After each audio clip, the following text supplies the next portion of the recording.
Hello YouTube, it is Toy Adventures here again with another figure review. And today guys, we have the brand new Jurassic World Dino Trackers, Nigersaurus. So, this is yet another sauropod from Jurassic World, a bit of a smaller one here. Here we have the Nigersaurus. As you can tell by the name, it was found in Niger, well, I'm assuming, and was named after it. So, pretty cool. Shame we don't have any Americasauruses or Britannosauruses or anything like that, but I still think it's a neat little dinosaur, and I love the color schemes here. So, really interesting dinosaur that we got here. I didn't think this one would actually come to the line, but I'm quite happily surprised that it is. It's just a really neat looking dinosaur. Another sauropod, which is great because any sauropods are nice. And yeah, that's really pretty much it. I mean, it's got new sounds, but as for the box here, it is a pretty standard box art. This is a Roarivores. I would have expected the Nigersaurus to maybe be a bit bigger, but apparently I'm wrong. I would have maybe put this in the $20 to $30 medium range, but Roarivores is still nice. Apparently it is a bit of a smaller sauropod. So take a look here at the back. These new little Roarivores, I call them Roarivores, but these ones are called Wild Wars. They're all the same thing, guys. You get a little switch on the back, makes her head move left to right. And then you also have the Regalceratops, the Orcoraptor, and of course a new irritator. For those of you that don't know, I have them all. I found these at Walmart, by the way. They are now showing up at your local Walmarts. So get up there and get lucky. But today, we're just taking a look at the Nigersaurus. So, that's pretty much it for the packaging. He's a little jungle guy. You see, he's all green. So let's go ahead and skip the whole packaging thing and get this guy open. And here we've got her all unpackaged and out of containment. And this is a pretty neat little dinosaur. Now, due to its size, I wouldn't actually guess that this was a sauropod. It's really small. I thought the Nigersaurus was as small as they got. That might not even be a sauropod. I have to look that one up. But I know Nigersaurus definitely is.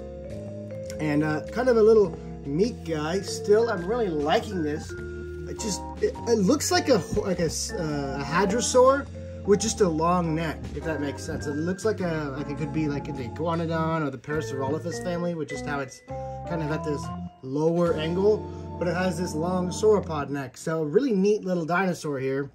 The sculpt work on him is fantastic, of course. I mean, just look at all those individually sculpted scales. You guys know what I love. You guys know I love the when there's really good definition in the scales, just because that detail means repaints or washes are really gonna make this thing come to life. But even as just out of the box, this thing looks great. I love the colors on it. The colors on this thing are fantastic. I love when they use really muted earth colors, much more natural colors than the super bright ones. Now I know I said I like the parrot here, but while these are bright, these are still natural colors. These are colors that appear on animals in nature and in this exact color scheme. So it's not like it's just way out there, you know? So this is what I mean when I like natural colors. Colors that, you know, you would see in nature today, because I doubt it really, you know, other than shapes and forms, I'm sure the whole coloring and just basic aspects of life really haven't changed that much in this time, at least in my opinion. So definitely nice to see more original, natural looks to these dinosaurs, whereas bright reds and bright purples and all these other different colors that kind of come out of nowhere. Bright blues. I mean, I like them, but they have to be done right, you know what I mean? So I love this one. You have the dark, not really olive green, but just a darker, richer green throughout this main body section just here. The tail is actually a separate lighter shade of green, just ever so slightly than the main body. Of course, you do have this much more olive kind of green. Not quite olive drab, but just a more olive green here for the front arms. And that color also continues up into the body as accent colors here on the back. It becomes more primary here on the neck, where the darker green becomes an accent color. And I just love this mishmashing of the two shades of green. You can just totally imagine this guy stumbling out of the jungle looking perfect. The sculpting for the face is really nice. I always really like their faces on these guys. Not too big of cartoony eyes. Mattel used to be pretty bad with the big old cartoony eyes, but I feel like they've really kind of abandoned the cartoon aesthetic of the toy line a long time ago. Maybe that was just me getting used to the Camp Cretaceous line, but I'm much happier now that we're back in the more movie-inspired figures. So, anyway, that being said, let's get onto this thing's gimmicks, because it doesn't have really all too many. It's just this little button right here that you move from side to side. Just a loud moan.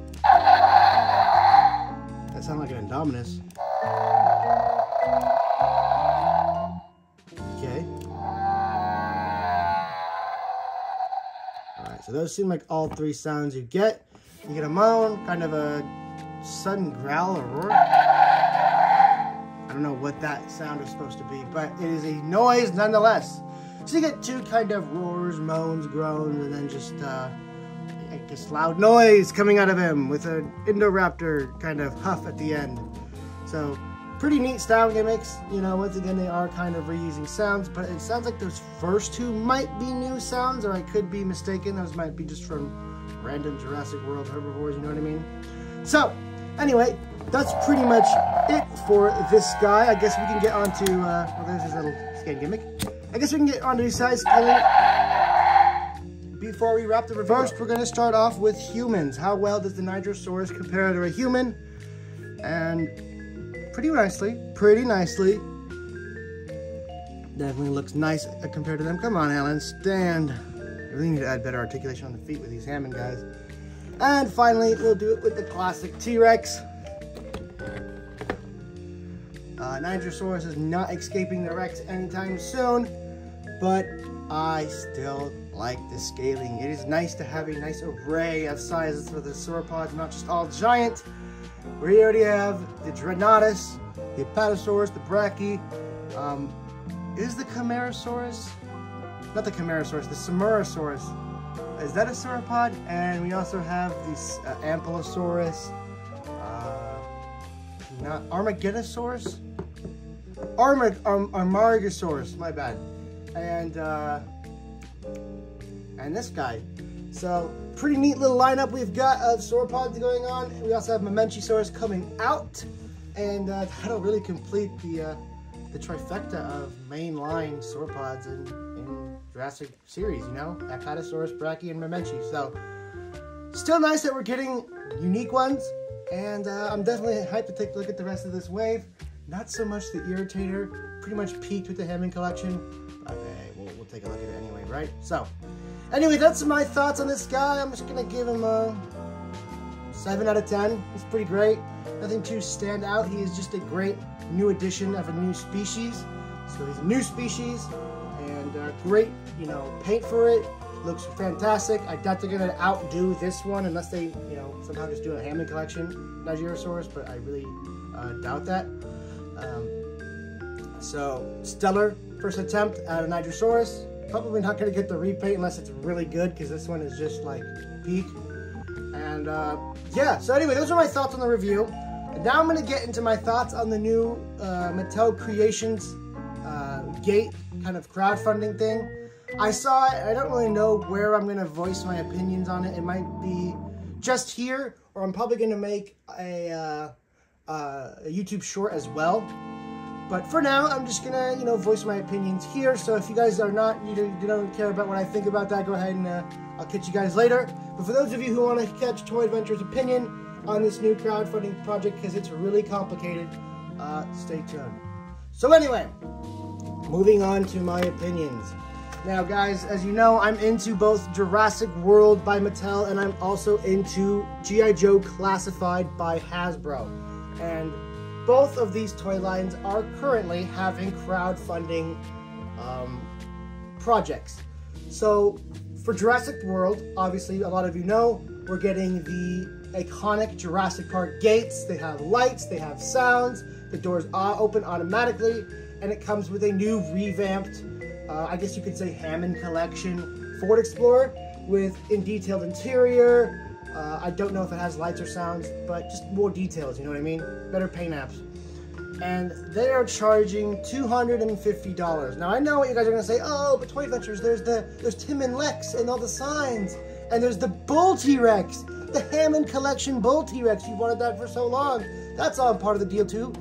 No, it's not. None of that is a part of the deal. Those are stretch goals, meaning there has to be a certain amount of backers to even get that, and currently it's not doing well. So it's not really guaranteed that those are gonna be a part of the package. Right now, you are only paying for the gate and the car, and they are charging $250 for the gate and the car. You cannot add the buck in there. You can't add Tim and Lex. They're not there yet. Until they're there, they are not a part of the equation. Those are what ifs. So right now, you're just paying $250 for a big gate that is not as big as like a Bracky, a Moza, a Dreadnoughtus, and a car that they have already sold at retail en masse. So it's not worth it to me at all for 250 bucks. As far as I know, you only get the 2 fences to put on the side of the gate, which is really lame because we've been wanting fences for so long, and there's no building, no play set. It's not a play set, it's a gate. It's not a play set. There's nowhere to pose figures and no gimmicks or whatnot for figures to interact with. The gate opens and the car drives through, you know what I mean? That's the extent of it. So I'm really not impressed. When I thought of Mattel's crowdfunding goals, I thought, oh, you know, I really want the RV to be at retail, but maybe if they make it a crowdfunding goal, they can put more gimmicks in it and make it way more, you know, worth it. And if they went with a classic Jurassic Park, even just a redo of the compound to look more like an accurate visitor center. Now keep in mind, I'm not asking for an in-scale visitor center. That would be wild. I mean, I would back it, but that would be wild. I'm not expecting that. I'm thinking more on the lines of the classic Kenner compound, but redone in the modern style to look more accurate to the movie, like an accurate faux, just front piece for the visitor center. That's something you could put on a shelf, and then like behind that you have rooms and play sets and dioramas and whatnot. Just the front shell that would look good on a shelf, and a whole like structure, you know what I mean? Instead of just the gate. And then you have the fences that can hook up to that structure that also hook up to the gate. Just kind of a callback to the classic compound. Maybe they don't have to connect to the compound because that's not really accurate to the movie, but just something along those lines where it's a lot more substantial. There's a structure, and there's a gate, and there's a car. There's your 250 bucks justified right there.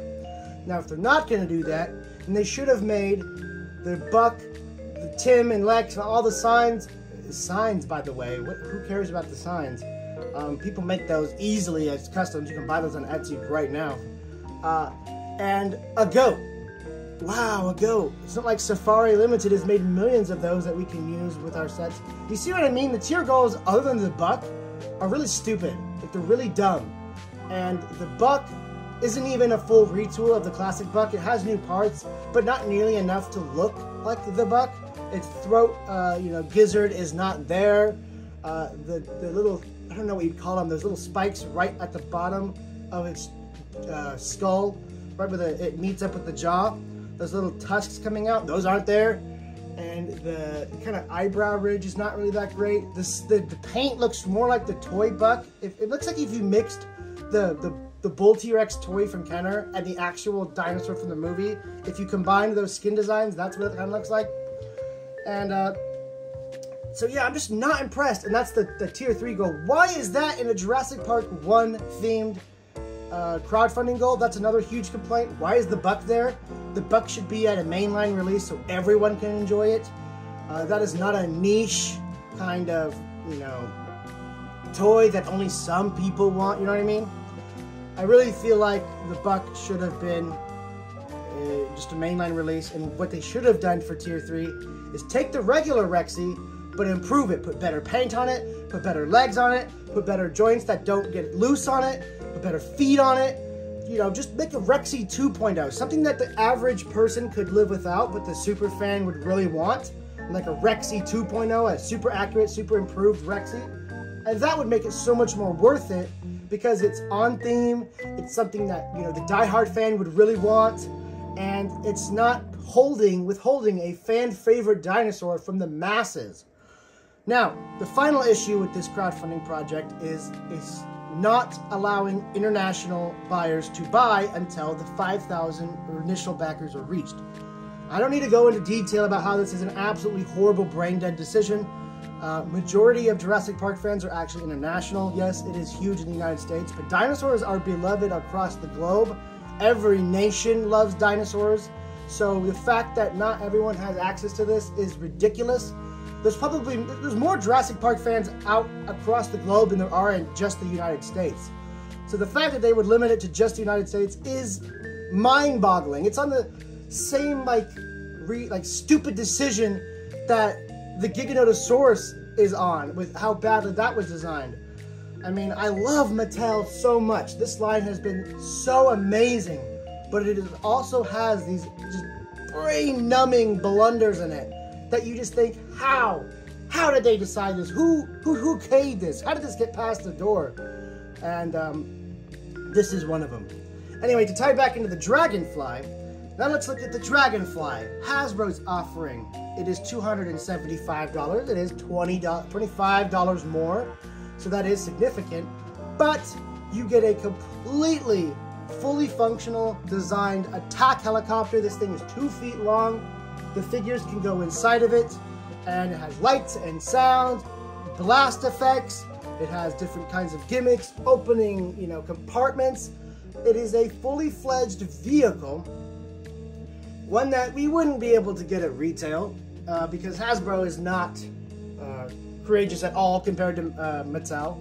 Mattel is far more brave than Hasbro is when it comes to making toys. So this is a big step for them, honestly. And the stretch goals are great. They're all on theme. They're all pilot themed. You have Glenda, the pilot. You have Ripcord. And we don't know who the third goal is, but it is getting there. And so it was a good price for value. It was highly anticipated. You know, we wanted G.I. Joe vehicles for so long. And it was just better presented. You know, it wasn't quite a mishmash of things like this one is. Like, it's the gate, and then it's also fences, and then it's the buck from the sequel.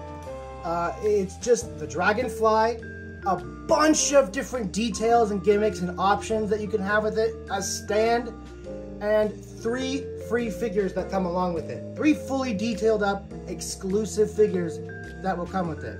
As of now, if the final tier goal is reached, that's 4 free figures. Wild Bill, Ripcord, Glenda, and whoever the third goal is. So, I just really feel like, for once, Hasbro actually beat Mattel in a project here, and it was their whole money funding goal. So, I'm really not impressed with Mattel's offering here. The crowdfunding goal is not that great. Will I back it?